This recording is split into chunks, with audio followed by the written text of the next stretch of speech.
make of the argument, though, that the defense team of Imran Khan here failed to submit even a single document in defense of Imran Khan? This is what we're hearing from supporters of the prosecution. They're saying they had ample opportunity to make the kind of argument they're making. They didn't submit a single document. Was the defense team basically, did they put up a weak case?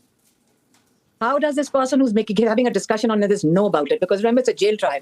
Either the family is allowed in, or a few lawyers and a few prosecutors. And we know what's happened in the jail court.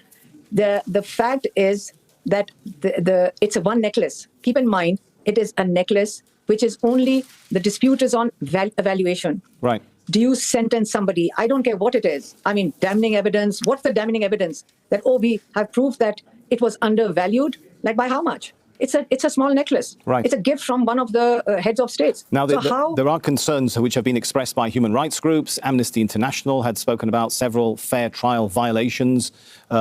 This was back in September 2024, speaking about previous cases. A UN working group on arbitrary detention concluding also in June 2024 that Imran Khan's detention was arbitrary, a breach of the fair trial rights under international law.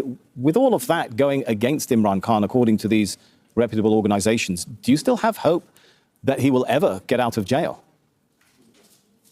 Why do you think he is in jail? The problem lies, I mean, since you have a short program, but first understand that he's not somebody that nobody in the world knows about. Everybody knows about him. Everybody knows about that he's somebody least interested in money.